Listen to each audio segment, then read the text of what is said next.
Yes, Kunudi Ntege YouTube channel koli wamu ne Megatron Media. Yes, indeed. Atugamba ntino berango subscribing, likinga, ate oberenga osharinga kwa mawulire agesigika muzebe Megatron gemanya ndine Kunudi Ntege onako olwaleero abo tuno beranga otambula. Naye ng'ensonga nga tunabuuza ku bantu nsonga za nnambwayo. Isoko wabuuzeeko then after tugende maaso. Akayiri ng'okalabi. Kakali nnambwayo muwanguzi atya nyina atakkiririza mu nnambwa soko je Josh oba takkiriza oba kkiriza ffe kyawedde dda nnambwayo oluvannyuma lw'okutemaatema amateeka gonna gawedde nga finally buli muntu awangudde atya muntu ayagala kumanya atya Suna Ben yabadde ayagala ekyapa ky'ennyumba ye oba ekyettaka lye nga liriko lisoma Suna Ben Bulasio w'e Masaka ow'ebinyaanya ne baliteekako nnambwayo naye nga omuntu teyeerabira mu ntandikwa yonna gye byava Suna Ben ye yagamba nnambwayo sikwagala nakukyawa n'enkola biki byonna weeraba kwatamu nga bwe wayingira bw'oba okola ki bw'oba ofuluma in fact nnambwayo yeyingiza ennyumba kati byonna nga bimaze okubaawo nnambwayo yagamba bakulimba wano nagula twagula abantu nedda wagula tewagula ba social media in-laws ne bayingirawo ne bagusala ba bush lawyers basooka guwa nnyo nnambwayo abakazi nga bamanyi bwe bavaayo mangu nnambwayo bamutulugunya lererererererere gye byaggwera ne bagaana n'omwana omulenzi anyigirizibwa Suna Ben baagala kubba ttaka lye byogeddwa bingi kati kye nagamba abantu last week nti byonna Suna Ben nze yandaze nti ekituufu ku kyapa akola ki nnambwayo kwali okitegedde nti kasita the moment Suna lwe yagamba wateeka akayiringu ku kyapa kyange y'emu ku nsonga siramuteeka ku power bank y'emu ku nsonga ekakasa nti ku kyapa nnambwayo abaddeko either mu mateeka oba si mu mateeka naye abaddeko kati kye nali nsaba era maama Fiina kyekyakoleddwa oba onzijukira wabeewo atuuza abantu bano Ketti kye yakoze banga yena Bitex yabaddeko simanyi naye nze nawulidde Ketti nalabeko ne looya ne baseeguya n'abalala era nze enjiri gye mbadde mwegamba nti abantu bano babatuuze nnambwayo oba yateekamu ssente oba kyeyateekamu nga ku kyapa kirina bwe kimusomeramu oyagala alina okubaako kyakecula osobola okugenda mu negotiations endala gw'osigaza maba title oba nze njisigaza mu kumaliriza nga gundi asazeewo Suna Ben ne team sigaza ekyapa ky'ennyumba eno gy'oliko Kamoga yasazeewo Kamoga kuba ekisooka Suna Ben ye taata awaka wano kituufu ekyokubiri Suna Ben oli omwana wa nnambwayo mu mateeka wano ewaffe mu Uganda omusajja gw'olabirira ki family so n'ogattagatta obuwaayiro ne bagamba Suna Ben sigaza ki ennyumba kuba ate era n'omwana wa Suna Ben ojja musanga alina omugabo baade bagamba nti enjuyi y'omwana wa Suna Ben ayinza n'omumaliriza andi bayinza okugamba ku bakazi b'alina maama wano yali omukozi kitegeeza n'omwana ono gwe bamuzaddemu ajja kusobola okukolera banne bakole ki bakitimuke kati omwana wa nnambwa era nga bwe bakikugambye ye musika bubumuwadde tetubumuwadde tewawudde gali mu nkuubo gatya omwana we yagenda okusika ani yabyogedde naye si kati gondi yagambye Suna mu nteeseganya ebimu ebyawoyeza nnambwayo namugamba omwana wange twayogeddeko ne nnambwayo yagambyeko Suna Ben yagambye nga bamubuuza ebya DNA nagisabako ye omwana nabagambako mujagala DNA oyo Suna Ben nabyegaana kati ng'akulaga ye ali ku mwana era ne nnambwayo kati bali batya nakati bali wakaitawe sawa 2 era bali gayaza Suna Ben agambye era yiri laba Suna Ben yerayiridde okusiba omuntu mubagenda kuzza ne ku mwana Suna Ben yerayiridde okusiba omuntu avuma Nambwa newe bazimbye ennyumba Suna Ben yakubye yasimye omusingi egusooka egayaza kitulekawa kwali kulwanirira sayidi maka ga Suna gakubiri ne bano tebayagadde kola lukwesi kubba Kamoga batya eno poloti gye bazimbye mu yagibawadde Kamoga ng'omuntu ng'omugagga ayinza okugatta nti okay bano abantu baganye okukkaanya ate Kamoga agaba ettaka nze yangabirako ettaka alina ettaka liyampa tuli kimi yalimpa bw'oyita wano olaba line ng'ogenda ekitende alina gye yampa ettaka ndudde ogenda kati kyeggamba ne bannambwayo oluvannyuma lw'okulaba nga baganye okufuna okukkaanya Kamoga agamba ekimala kati gwe kankuwe wano naawe oyagala kankuteeke wano Suna Ben teekako ki ennyumba deno nekyayogedde okiwulidde ekya kati alina amakaaga oli mukyala we babbye Kamoga bayise mu lukwesi luliwa tosobola kuŋŋamba mukati gundi Suna Ben yeewaana balina amaka abiri bwe yasula egayaza bwasula eri biyungu ate Suna Ben musajja muganda kati Kamoga yakiguddemu ettaka yabawadde lyabwerere kati oli azimba yali bawadde okujjawo leebuleebu endooliito kati bamala oddibawa kati ate oyinza okugaana omuntu tokolagana nange nti nakuwadde ettaka lwaki gundi alisulamu era afu kyebakola kya mirundi ebiri kankuweyo nga okufa bwe kubeera omuntu agamba mpadde Denoni ettaka lye Masuuliita eka 5 naye ate tolitunda ekyo tekiriyo mu mateeka boogera bwogezi bino ebyokulama nabyo tebikola okulama kukola nti nkuwadde naye tosobola kugaba ate n'osigaza oba obyawudde nti moze nkuwadde omujoozi gwa Liverpool naye ate togwambala olina kuŋŋamba nkwazise naye bw'oŋŋamba ompadde nompa ne transfers oba tokyalina kati byokuteesaako mbuulira mu buntu naye toyinza kuŋŋamba amaka ge gundi nga wadde mutabani wange gundi nti naye ate totundanga oba oli babuulirize bubuulirizi nga balamu obagambe bannanga okutunda ettaka kibi okutunda property kibi naye bw'ogamba nti nkuwadde ate totunda kali bye byabasajja bye batera okukola ensobi nti awadde mukazi we ebintu ate agamba taliiko amutadde ku kyapa nti ate nze nagula Kamaali era Kamaali namugamba nti baŋŋambye leero we badde balina kisolovinga kasita okwata peeni mbulaavu ekuluma kiba kiwedde kali ne Suna Ben byonna bino byabadde apapala ayina we yakolera ensobi mulaavu nakkiriza Nambwayo si muyaaye Nambwayo si muyaaye ne gwe nadde nkigamba Suna Ben teyasooka kwagala Nambwayo gw'owulirayo abawala abalala bakala nambu naffe yatukola tuti bo beeyagalanga bweyagazi okitege simanyi nze nasiibye yaŋŋambye kiddemu bali 15 yaŋŋamba tunula erya nti nze mpulira Suna Ben 10 abaki abakazi kaakati Suna Ben nze ekyo nkitegedde kati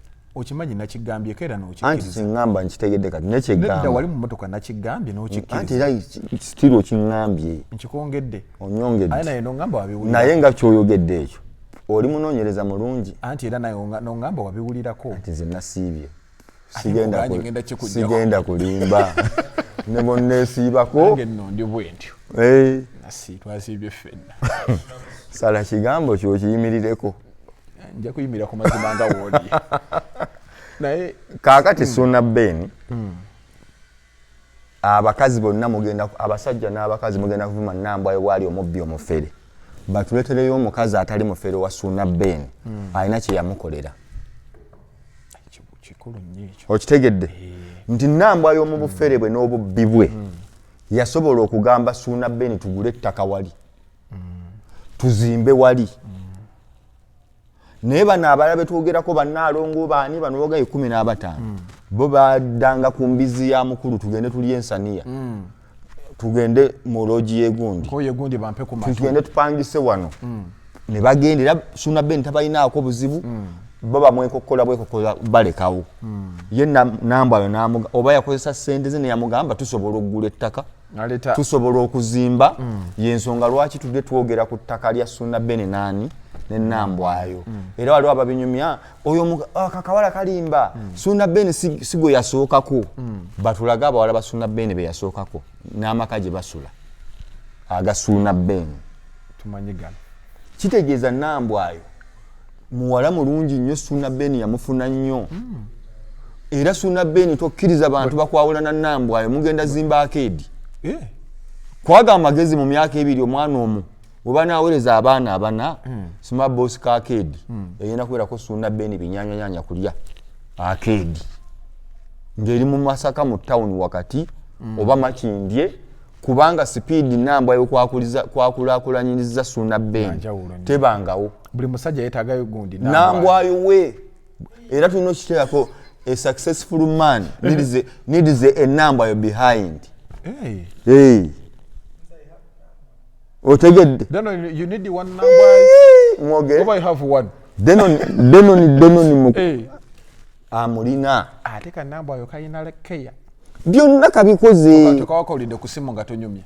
Nabawulidde ne mbaga mukomaawo. Naye olaba Ssuuna Bene. Omuntu ola Ssuuna Bene ng'oyagala okulaakulana. Tota Nambwayo. Tayinza muta. Anti kati kankunyumiza. Anti abajjonkezi bamulaga. Nedda kawala kabi. Anti aji bobo ogera byonna ebyabaddewo. But yesterday oluvannyuma ly'okumuwa ekyapa saazadde 6 bali Waluuna. Ekyandye mwe machi. Ajja webewusa ku supu bwamuga bibi. Eriiso limpe. Babadde awo. Kwekyandye mwe. We baamazembo ate ne bavuga ne bagenda mu nnyumba eri ennene. Kati ku makya ebakedde. Wemba kubiridde awo essimu. Ssuuna Bene ne Nambwayo. Ssuuna Bene ne Nambwayo. Nambwayo mukubi nabwo mukulu ali wano ku nniya. Mugenda mukuweeko. Tugenda gayaza Temavunike. Era bali gayaza omwana waabwe.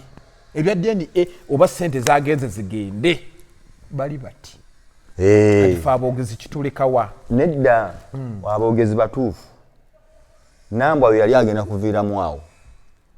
Era kino nkigamba tosirikira bulumi bukuluma. Tosirikira injustice mu bulamu obwo. Abantu bazimba akayumba ku Nambwayo ye n'asigala ku kituufu. Ne mulumbe Ssuuna Bene nga amutaddeko ebintu byonna. Yabyeganye. Ani yabyeganye? Tite yabyogera oba gwali muzimu. Baya abantu Masaka nkolagana n'abatono yagambye atya? Yabyeganye nzi sisobola kumuvuma. Simuvuma muvumira ki? Nali ngamba mulala. Yanzitira muntu. Kati kyegamba nti Nambwayo okumanya Ssuuna Bene yeetaganya Nambwayo. Nnyo. Olaba nti baatuuka byonna bye yayogera. Ko kagamba oli taata w'abaana bange. Wakawulidde nga batudde. Wali ompitira Kyakayiringo. Ko omwami. Naseka. Nabyogerawo. Kayiringo. Sobola nakyogera ekyo bebi. Nga beekuba otuuso. Nambwayo wamulaba tasibye enviiri. Yamusibisiza n'amugulira ne wiigi. Bw'oba tosibye suulako wiigi. Omukwano gwe gubadde gubatawaanya. Byanfuna. Kale ne kati Ssuuna Bene bambi ye bwe yakyamuka ng'afunye omugole omupya.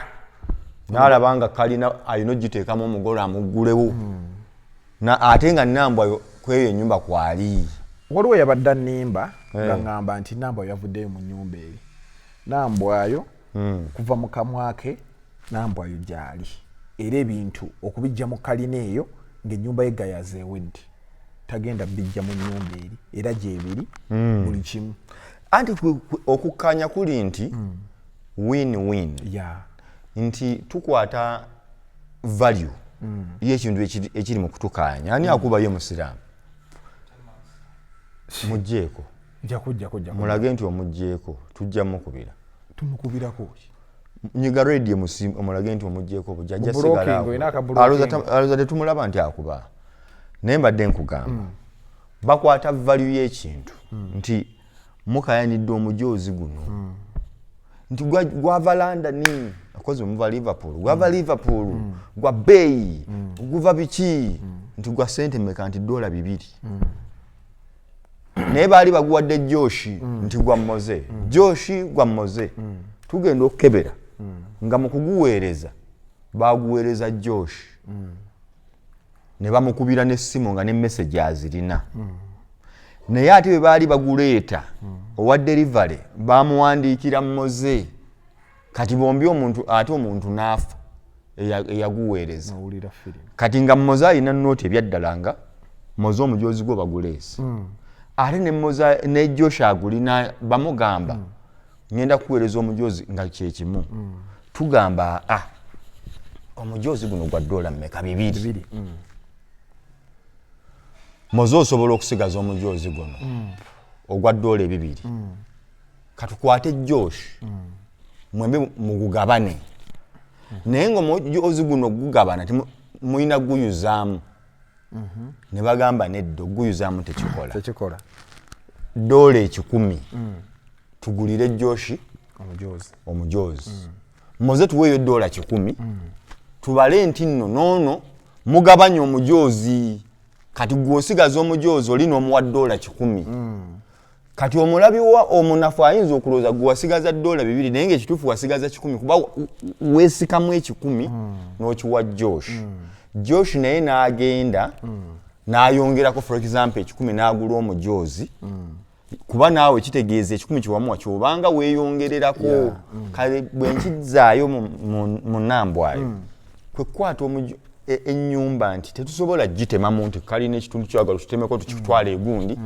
nti kati ennyumba baba ya bukadde 2 tufunye ploti nti kuba n'ono ayagala kuba na kintu tukuwadde ploti yiyo nti okay plot of land Gayaza Road nti nzikiriza nazimbirako nnambwa ennyumba tugeze ya bukadde 10 kwanaakuliza abaana kuba yali azimba enjono naye kufuna wasaluba tetugenda kutunulira gwe woteeka lubono tumugamba agenda omwinamu n'omwana agenda dde mu bintu by'okupangisa nga be yali mu luli ng'ate yakolerera embeera ye twegamba nti oke kankwate ennyumba nja kugizimba nze Suuna Ben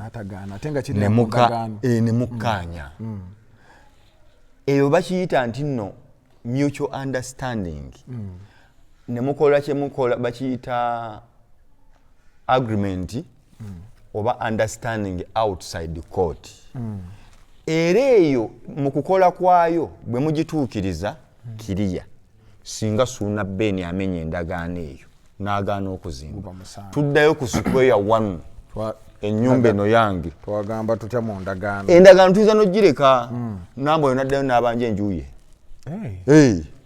aludde ng'omukulu yafuna dde ekyapa anti twakkaanya mu ndagaano eno kyapa kigamba lekera Suuna Ben ennyumba akuzimbire wano kati bw'otatuukiriza kiri wano tuddayo ku nnyumba nga namba yakwata bintu byaddayo tuba mu nju wakati ate twagala floor kati gundi wakolera ensobi yonna namba yo tumwagala wali ajja kudda buzzi sayina kuteeka mu nkola ekirungi yakava mu yakamala okukola sho sente ayinawo kuba bateesezza jjo leero bagenze batemye vuunike n'okuzimba enja n'omwana n'akola n'alambula ennyiriri n'ekigoogwa bakitaddeyo omwana alambudde ennyiriri bebi waabwe ayise mu musingi bw'ati abadde mulwadde naye mbu omwana kati adduka ekibadde kirwaza omwana adduka kwawukana kwa taata na maama kubanga Suuna Ben ali ku mpewo wa mpewo ekyo kimanyikiddwa kati Suuna Ben omwana we takulira bweru alina okubaako waateredde naddala ono omusika naye mwabijjewo ebyomusika kubira Suuna Ben olina ennamba ye kankubire nnyo nnambwayo omwana ye musika mu busika bwe mweyagalizza nnyo batimu nnambwayo mweyagalizza omwana mwamutimbetimbe amajjolo beno omwana bamuleese nga alina okuba bulungi so kyendowooza kyabadde kirungi okukkaanyisa abaagalana bano ababiri bamakinge sure nti babaako mu peace nti omukyala afuna kyafunye n'omwami n'afuna kyafunye era nze kyendowooza temwawukana nnyo abawagizi nti kannambwayo oyo Suuna Ben nno buli omu alina entuuyo ojja kutunulira entuuyo za Suuna Ben ogaana okutunulira entuuyo zaani za nnambwayo ekirala oli omubuuze nti gwe maama we oyagala afulume wabeera afulume olw'okuba taata we yawasizza bw'aba oyagala afulume oyagala agendewa oyagala tata wa agaye mama gwe fuluma nze nafunye omugole sikwagala kitunule mu side ere the same bw'oyagala suna beni akole ebintu bye yafiirwe bufiirwe olw'okuba yakwana omuwala so kitegeeza bakukanya bombi nakyagadde nnyo simawo bonzijukira mmoze nti nayogera ku kintu ekyo nti balina okubatuuza njagala kuwunzika kikyobuuza ekisemba obudde tulina obudde tetulina musibe bulungi mweraba okay